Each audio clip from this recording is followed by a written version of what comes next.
मैं जिस वर्ग से आता हूं, मैं खुद बहुत ही पिछड़े वर्ग से मैं आता हूं, रिजर्व कैटेगरी से मैं आता हूं। आदरणीय प्रधानमंत्री मोदी जी ने बहुत बड़ा जिम्मेदारी मुझे दिया है। मैं देश का कानून मंत्री रहा, आज संसदीय कार्य मंत्री हूं, तो मैं जिम्मेदारी से कह रहा हूं, आज मुझे माइनॉरिटी अफेयर्स का मंत्रालय, पहली बार एक बौद्ध को, एक माइनॉरिटी को, अल्पसंख्यक मंत्रालय को चलाने का भी जिम्मेदारी मुझे दिया है।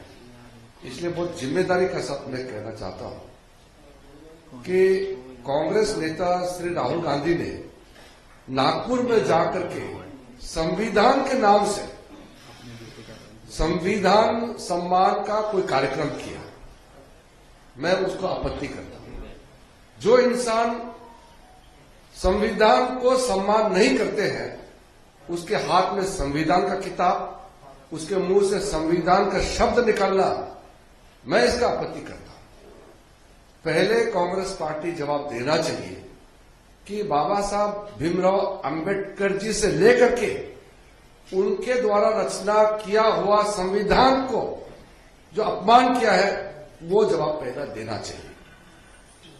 सबसे पहले बाबा साहब भीमराव अंबेडकर को नेहरू ने पहले कैबिनेट में नहीं लेने के लिए उसका नाम सूची से हटाया। उसका कहानी लंबा है, मैं कहानी में नहीं जाऊंगा। महात्मा गांधी जी और बाकी लोगों ने फिर जबरदस्ती कहा कि ये चुनाव से सरकार नहीं बन रहा है, पहला सरकार, ये भारत का मिला जुला सरकार है आजादी प्राप्त करने के बाद। तब बाबा साहब का नाम को जोड़ा गया, फिर उसको देश का पहला कानून मंत्री बनाया। उस दिन से लेकर के पंडित जवाहरलाल नेहरू ने जो इंसल्ट किया और आखिरी बाबा साहब अंबेडकर को इस्तीफा देना पड़ा।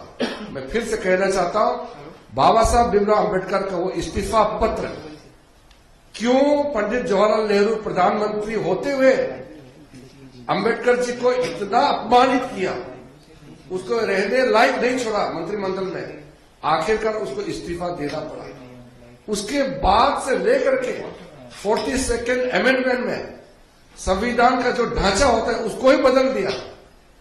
संविधान को खत्म करने का पहला प्रयास 42nd अमेंडमेंट के द्वारा कांग्रेस पार्टी ने जो किया, तब से लेकर के लगातार 1975 में पूरा संविधान का स्पिरिट को ही खत्म कर दिया, लोकतंत्र को पूरा सस्पेंड कर दिया, खून कर दिया। तब से लेकर के लगातार कांग्रेस पार्टी ने संविधान और बाबा साहब पर जो हमला किया, पहले उसका जवाब देना चाहिए। तब अपने हाथ में संविधान का किताब पकड़ना चाहिए, तब भीमराव अंबेडकर का नाम लेना चाहिए। उसके बगैर कांग्रेस पार्टी, चाहे राहुल गांधी हो, कोई भी हो, बाबा साहब अंबेडकर और संविधान के बारे में बात करने का कोई अधिकार नहीं है। मैं लगातार देख रहा हूं, संविधान को हाथ में पकड़ करके नाटक करने का काम जो कांग्रेस पार्टी ने किया है। संविधान को हाथ में पकड़ने से कुछ नहीं होता है, संविधान के अंदर में जो स्पिरिट है उसका समझना होगा।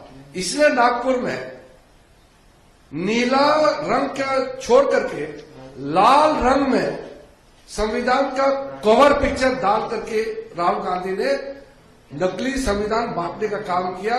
कवर लगाया, कवर के नीचे में कुछ नहीं था, मुझे बताया गया है, वो कोरा कागज थे।